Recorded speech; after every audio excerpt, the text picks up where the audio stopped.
Boa noite, meus queridos irmãos. Estamos dando agora início aos estudos da quarta-feira no que se refere à mediunidade.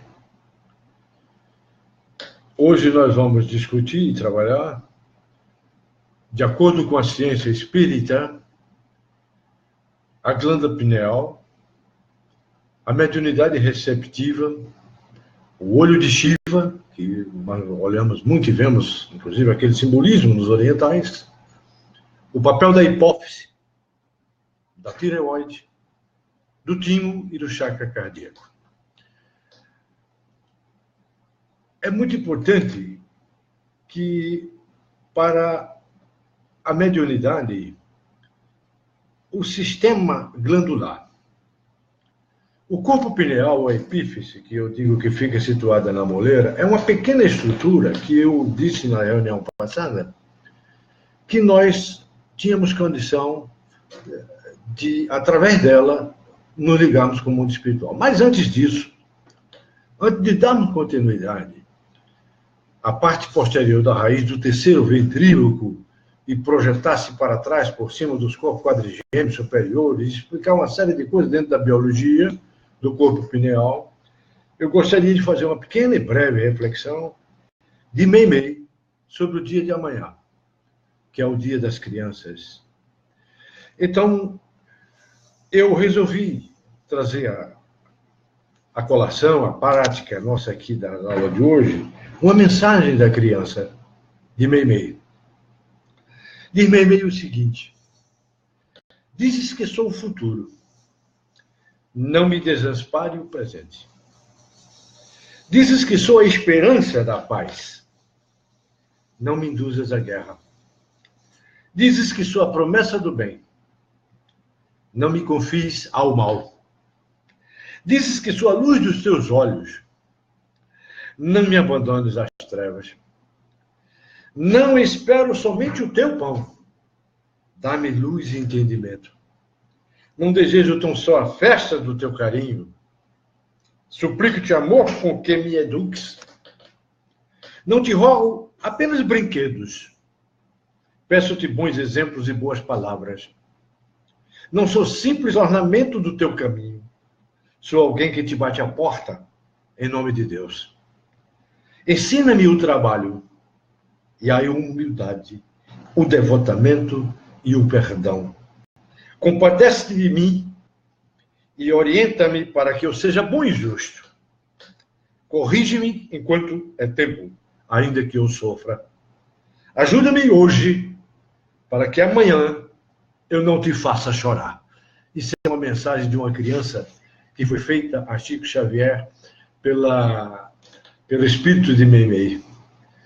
E ele cabe muito bem nesse momento atual, em que as pessoas estão levando as crianças para determinadas situações que não são muito bem vistas pela sociedade como um todo. Mas voltando ao nosso trabalho do sistema glandular, nós estamos falando sobre as células epiteliais redondas arrumadas de maneira alveolar. Entre os alvéolos e os folículos, acha-se um tecido assim suporte que contém vasos capilares sanguíneos. Aí também aparece com frequência depósitos de sal calcários, de forma esferoide, etc, etc, como se fosse uma cebola, digamos assim. São conhecidos como a areia cerebral, que é também encontrada em pessoas idosas, nos plexos caroides, na pia aracnoide e em outras partes do cérebro. Diz os cientistas, olha que coisa interessante, que o corpo pineal no homem é órgão vestigial, representante evoluído de um aparelho que era desenvolvido nos antigos vertebrados e que se desenvolveu até chegar ao ponto de chamar glândula a epífise, que tem a mesma estrutura da pineal humana, e o outro sensorial e o olho pineal.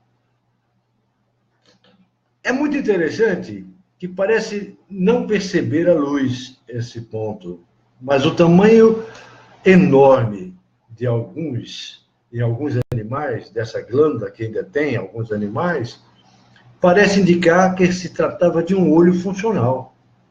Ora, nós sabemos no Espiritismo que precisamos estudar um pouco essa glândula pineal, porque ela, de acordo com a ciência espírita, é um dos órgãos mais importantes do corpo físico do homem, tendo sido ela atribuída por Descartes a honra de ser o ponto em que a alma se prendia ao corpo. Por isso que eu sempre digo que somos uma antena ambulante por causa da nossa hipófise. De início, vamos observar que é exatamente nos lacertídeos, ou nos sáureos, como nós chamamos, na escala animal, que começamos a encontrar o embrião desse corpo pineal. Por trás, nada. Para adiante, a cada passo evolutivo que nós colocamos na escala zoológica, o animal vai fixando melhor e desenvolvendo mais o corpo pineal, embora seu tamanho físico se vá reduzindo, como nós chegamos. Eu tive a oportunidade de pegar uma glândula pineal na minha mão e ela não chega a 1 centímetro. Fica aqui, até fazendo um pequeno ângulo.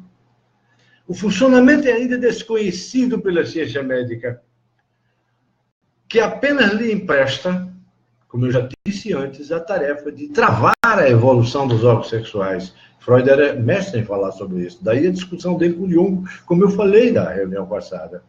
Até a época da puberdade.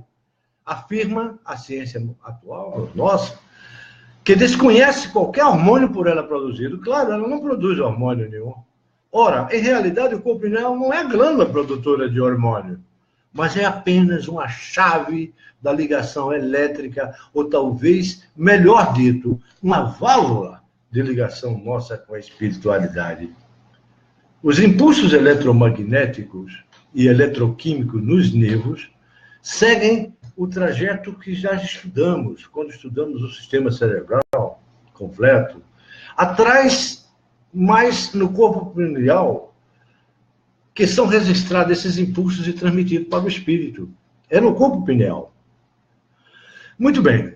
Aí se executa a função que até hoje não fora colocada, a prática chamada areia do Salvador tem sua tarefa específica, ainda não revelada, com suas lâminas concêntricas, desencubre-se apenas no serviço, e semelhança daquela pedra natural denominada galena, que nós já tratamos tanto aqui, que possui capacidade idêntica de detectar ondas artesianas, como nós falamos sobre eletricidade, magnetismo, eletromagnética, comunicações com os espíritos através de ondas concêntricas. Idêntica a detectar ondas artesianas. Falamos até, demos exemplo de rádios com interferência. Lembremos-nos de que na própria galena é indispensável procurar um pontinho microscópico para conseguir essa transmutação. Assim ocorre com o corpo pineal, muito superior em seu funcionamento. A galena, tanto quanto o cérebro é superior a um computador eletrônico. Nós já falamos sobre isso. Temos, pois, no corpo pineal, não propriamente como interpretou Descartes, um local em que o espírito se liga à matéria, não. Mas é a válvula transmissora receptora das vibrações do nosso corpo astral e do corpo astral do comunicante, regulando todo o fluxo de emissões do espírito para o corpo físico e vice-versa, tanto do nosso, animicamente, quanto daqueles que a nós procuram por afinidade para darem as suas comunicações. Daí, sua grande importância também para a mediunidade, porque tudo se dá através da hipófise, da epífise. Mas também vamos falar sobre a hipófise. Assim, denominada porque a hipófise, ela atua diretamente na mediunidade receptiva. É muito interessante isso, meus irmãos, porque ela recebe os impulsos vindo de fora, enquanto a mediunidade captativa é a que tem a capacidade de buscar em sua origem as ideias e os pensamentos, tudo através da epífise.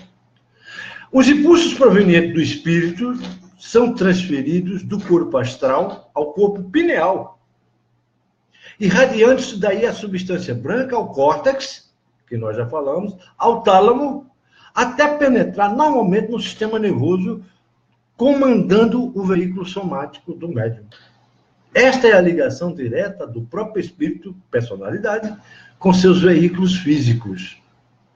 No entanto, quando a irradiação provém da mente do próprio cérebro, da própria criatura, da individualidade, a emissão é feita através da onda emitida pelo átomo monádico, localizada onde? Como nós já falamos, no coração. Sai daí e é recebida também pelo corpo pineal. Olha que coisa interessante. Que a transfere a seus veículos, sobretudo a zona pensante do cérebro, onde se transforma em raciocínio. Olha que coisa interessante. Assim como serve ao próprio espírito, a pineal também detecta e recebe as irradiações de outros espíritos encarnados e desencarnados, naquele fenômeno que foi batizado de telepatia. É através da pineal, da epífise. A onda pensamento, ou a forma pensamento, no linguajar de André Luiz, desde que esteja sintonizada com a pineal da criatura, é recebida, distinguida e retransmitida aos veículos através da palavra escrita ou falada, através da psicografia ou da psicofonia. E mais tarde a gente vai ver que até na evidência também. Para isso é indispensável que haja sintonia vibratória entre os dois, emitente e receptor. Exatamente como ocorre com a galena, que é o nosso cérebro, que recebe as ondas da emissora de acordo com a faixa que ela emite nessas ondas. Como a galena, a diferenciação das faixas é feita pelo número de voltas dos fios enrolados na bobina.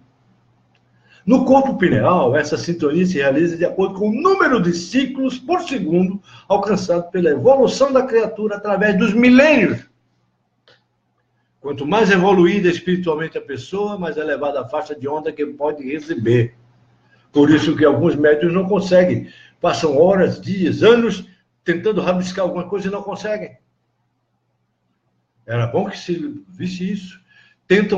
Vão para uma mediúnica, ficam quase praticamente dormindo e não recebem nada, porque não estão evoluídos espiritualmente e a pessoa não tem uma elevada frequência vibratória para receber as ondas que são transmitidas através da sua epífise.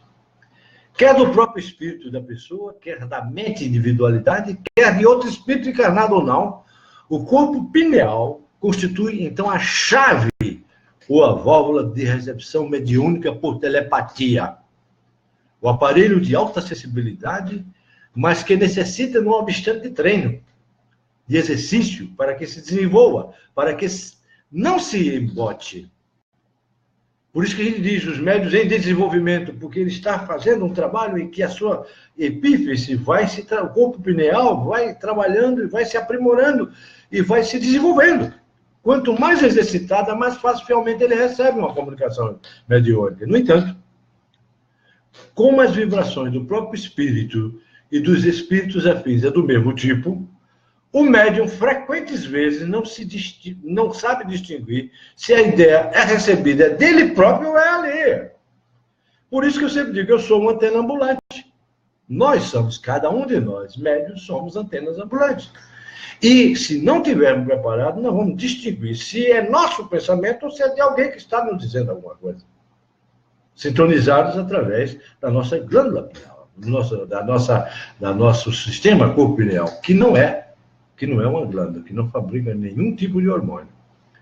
Agora, vamos analisar esse corpo pineal em termos do nosso terceiro olho. Como muita gente vê representado os orientais, com um pequeno olho, aqui exatamente, o corpo pineal é denominado também terceiro olho, ou olho de Shiva para os orientais e para os ocultistas, embora por lamentável engano. Alguns espiritualistas dizem que é a hipófise pituitária, e não é. O corpo pineal é a epífise, pois, a responsável pela vidência do mundo astral e pela clarividência. Então, a vidência e a clarividência é feita por causa dessa glândula pineal que nós temos aqui, desse corpo pineal que nós temos aqui. É 1 centímetro. Eu tive na minha mão, 1 centímetro. O corpo pineal, a epífise, é responsável pela vidência no mundo astral e pela clarividência, eu repito. Na vidência astral, a epífise é utilizada também pelos animais. Cães, cavalos. Inclusive, os animais têm dupla vista. Vocês observam que, muitas vezes, o seu animalzinho de estimação, o seu petzinho, está em casa e começa a latir para a porta. é porque chegou alguém, eles têm a dupla vista. Exatamente por causa desse corpo pineal que o animal tem. E que é desenvolvido naturalmente nos animais, que são sujeitos à visão de cena do plano astral. Eles vivem o plano astral, eles veem que o seu plano astral específico próprio, da sua capacidade, do animalzinho pet, dos animais veem. A gente percebe que eles latem, que eles ficam impacientes quando existe algum corpo astral no local que a gente, pela nossa visão normal, não vemos. Muito bem. A humanidade no ciclo lemuriano antigo parece que utilizava ainda esse olho lado a lado com os olhos duplos materiais que começavam a evolução. Realmente, analisem bem, o olho pineal que eu estou falando, ou o terceiro olho, ou o olho de Shiva, que é feito através da epífise, e que faz com que os animais vejam, me lembra agora uma história contada que um cavalheiro estava num cavalo, caminhando, e um corpo astral se modificou e se plasmou como uma serpente enrolada numa árvore. Era um espírito que era inimigo mortal daquele cavalheiro. Assustou o cavalo levantou as patas dianteiras, derrubou o cavaleiro, e o cavaleiro veio a desencarnar. Era uma vingança. Tudo isso, veja que coisa interessante. Pouca gente conhece essas histórias. Muito bem. O olho pineal é específico para as vibrações do astral, que não percebia com clareza a nitidez das luzes, cores de forma física. Com a mais forte materialização do homem, havia necessidade de órgãos que percebesse e visse com mais acuidade o mundo físico. Enquanto se fazia menor a necessidade de percepção do mundo astral. Então, quando a gente encarna, de onde a gente saiu, a gente encarna no corpo material e a gente vai perdendo essa necessidade ou essa capacidade de visão do corpo astral. E vamos ficando aprisionados no corpo físico. Houve, por isso, uma evolução ou atrofia do corpo pineal, específico para a vidência astral, e o aperfeiçoamento dos olhos físicos, que reproduziam e filtravam melhor as vibrações da matéria densa. Então, o espírito encarna e precisa dos olhos para que ele veja no corpo material em que ele está e na convivência dessa dimensão que ele está, até a terceira dimensão. Já não havia mais necessidade dessa visão astral, da terceira visão, do terceiro olho, da visão do corpo astral. Os animais, os sauros, são os remanescentes dessas experiências passadas, efetuadas por essa descida vibratória do espírito. O espírito, ao descer a matéria, o verbo que se fez carne, ele se condensa, porque nós somos energia condensada, e perdemos algumas capacidades, inclusive de agirmos telepaticamente e entrarmos em contato com os outros. Alguns médios são especialistas nisso. Falam com você e sabem, estão lendo, estão vendo, estão sentindo o teu pensamento telepaticamente, por causa da sua epífise, o seu corpo pineal extremamente desenvolvido. Neles, ainda hoje vemos os resquícios desse olho singular com bastante evidência nesses animaizinhos. Lógico que na experiência com os tautarais, o olho não reagia à luz física, e uma coisa não tem nada a ver com a outra. Mas se a experiência pudesse ser feita com a luz astral, supomos que teriam tido êxito os experimentadores cientistas daquela época, porque haveria recepção e as suas reações típicas. Mas a epífise trabalha diretamente com a hipófise. Por isso que há a confusão de que o terceiro olho seria em função da hipófise, mas não é. Logo acima da hipófise anterior, situa-se o quiasma óptico. A hipófise anterior, que é a adenohipófise, é do tecido glandular e secreta hormônios de grande importância para todo o organismo. Então, a hipófise, ela é uma glândula e ela secreta hormônios. São 1, 2, 3, 4, 5, 6 tipos de hormônios diferentes. A hipófise posterior, constituída de tecido nervoso, tem função de armazenar a vasopressina e a oxitina do hipotálamo. Agora, vamos à complexidade disso.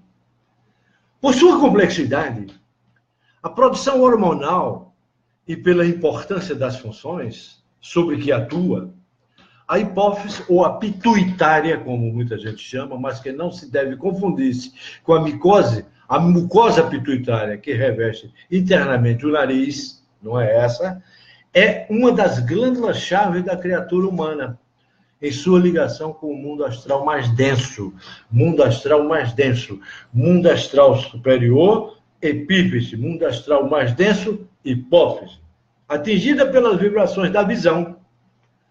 O quiasma óptico fica logo acima da hipófise. Este recebe o impacto da visão e, conforme o caso, ativa sua produção.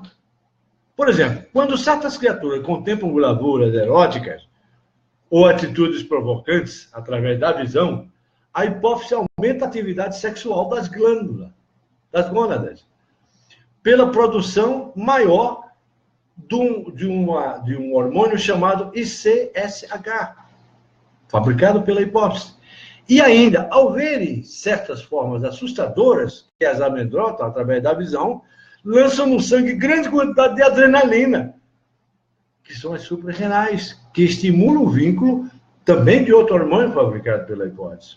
Ora, observem que coisa interessante, as pessoas nunca estudaram assim. Isso também ocorre na evidência de nível inferior no mundo astral, sobretudo com pessoas ociosas. A imaginação delas mesmas, ou a de que outros espíritos encarnados lhes apresentam, em quadros fluídicos e formas astrais, ou de pensamentos, provocam os mesmos efeitos físicos na pessoa. Porque a evidência astral, via globo ocular, tem a mesma influência na hipófise que a evidência física. Porque eu falei agora da evidência astral e da evidência física. A evidência astral via epífise, a evidência física via hipófise. Que uma trabalha em conjunto com a outra. Não se trata, porém, fique bem claro, da evidência do próprio mundo astral, que se dá pelo terceiro olho, o olho de Shiva, que é o corpo pineal ou epífise. Como eu disse antes, trata-se, sim, das seguintes percepções que chegam através do globo ocular, ou, como nós chamamos o globo ocular, o chakra frontal. Formas de pensamento do baixo astral, quadros fluídicos densos, muito pesados, imagens criadas pela imaginação, tem pessoas que têm verdadeiros pesadelos, não sabem porquê, cenas revividas pela memória e normalmente plasmada, e novamente plasmada. Nós temos cenas revividas de memórias milenares que às vezes são plasmadas nessa vida. E a gente acorda assustado. São as cenas revividas pela memória e novamente plasmadas. Mas eu tive uma pergunta ontem sobre a tireoide. Uma pessoa disse que tinha alguns problemas com a tireoide e que, quando recebia um passe, ela ficava se sentindo melhor. Eu vou explicar por quê. Ora, a tireoide fabrica e guarda dois tipos de hormônios, o tetra e o triodotironina, que se prendem em proteínas formando a triglobulina. Esse hormônio permanece armazenado na tireoide. Quando, porém, o nível de iodo do organismo desce aquém do seu limite, a hipófise estimula a tireoide, que então solta o iodo através dos vasos sanguíneos. É a hipófise que entra em contato com a tireoide para a liberação do iodo necessário à nossa subsistência do nosso corpo físico. Ela solta o iodo através dos vasos sanguíneos e recomeça a produção até que receba nova ordem da hipófise parar. Porque já está atendido o organismo da pessoa. Dessa forma, o nível de iodo é mantido constante no organismo, o que é indispensável à saúde, pois a baixa cota ou a ausência de iodo causa o cretinismo e a mixedermia, ou o mixedema, como eles chamam. E muita gente tem problemas de tireoide muito graves, que tem que tomar medicação diária. Outras engordam bastante, porque é falta.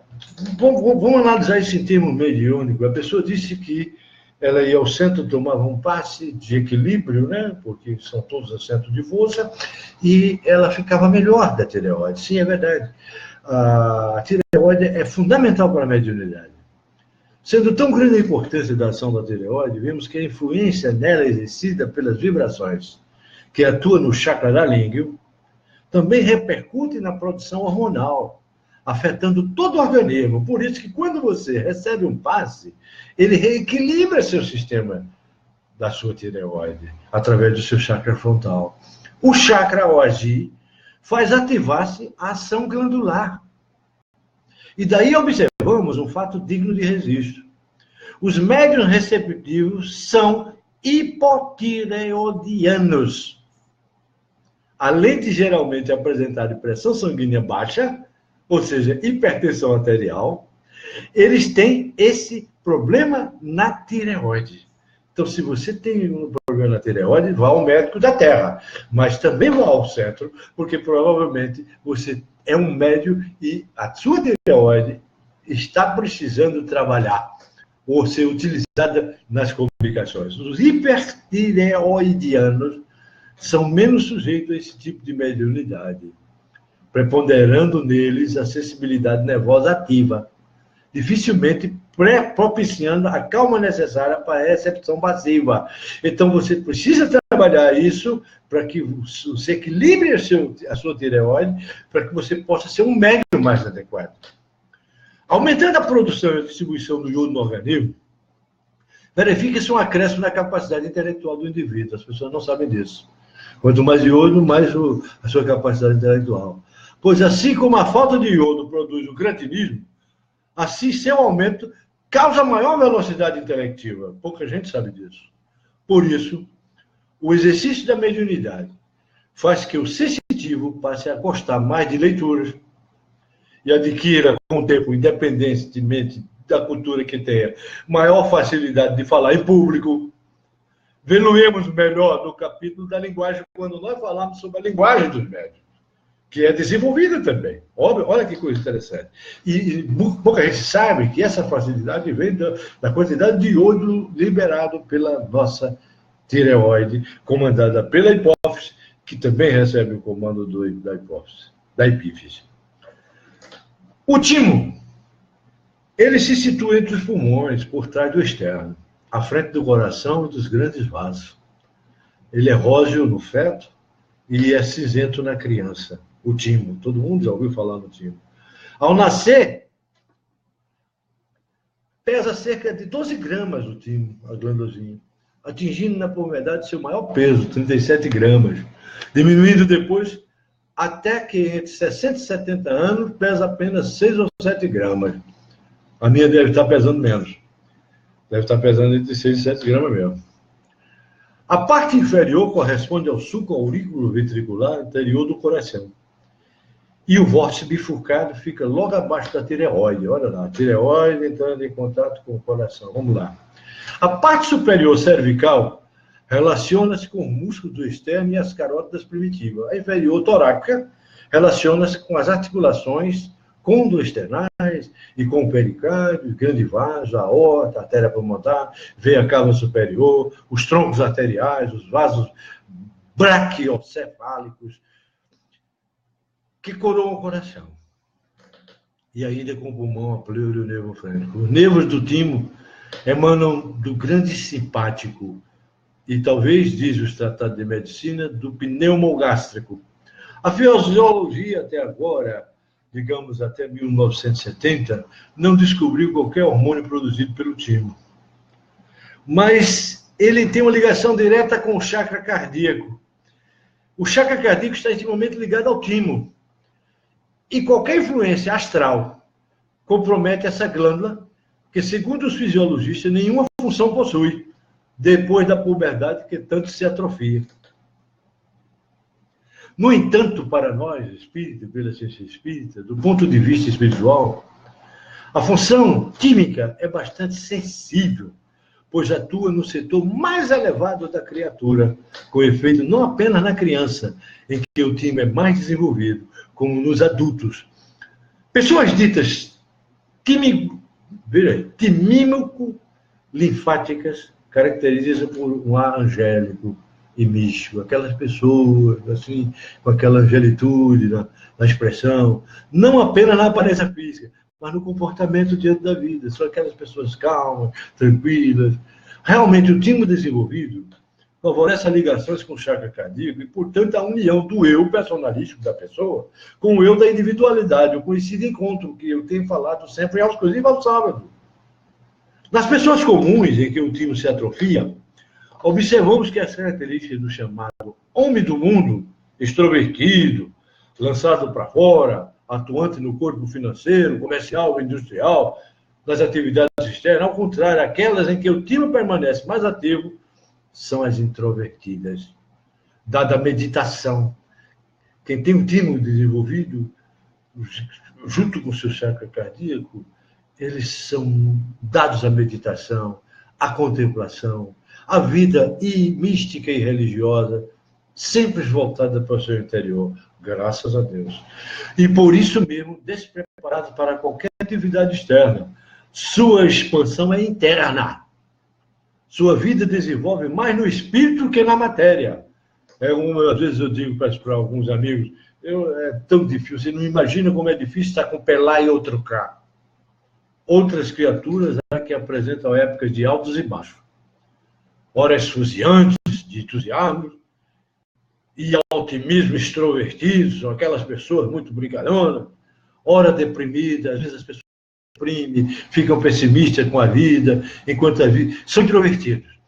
São os ciclotimímicos, como a gente chama, muitos dos quais célebres, como Lucrécio, o filósofo Goethe. Ora, tudo isso vem trazer à nossa meditação de hoje uma larga influência espiritual que essa glândula exerce sobre a criatura. Os do timo atrofiado quase não possuem reações emotivas. As pessoas não choram, pois são pouco sensíveis ao sentimento elevado. E chorar é um sentimento elevado. Já os outros apresentam sensibilidade quase mórbida, como ocorre sistematicamente com os médios, que exatamente por isso são chamados sensitivos. Quando chega um espírito de luz ou um médium, normalmente ele chora. E aqueles que sentem a presença da espiritualidade superior, normalmente choram. Quando chega alguém que já está bastante elevado perto do médium, ou até um protetor, um familiar que chega perto do médium, você chora. Você está de repente a senhora está na cozinha lavando o prato, dá aquela sensação de tristeza, que não é de tristeza, mas ela pensa que é de tristeza e começa a chorar e começa a se lembrar de alguém. Alguém está perto de você e você está sentindo e está derramando lágrimas. Os olhos refletem, através das lágrimas, aquilo que o seu coração sente, a presença do ser amado que se foi. Pode ser assim também. Sob a influência dos espíritos elevados, guias ou mentores, o timo também é ativado.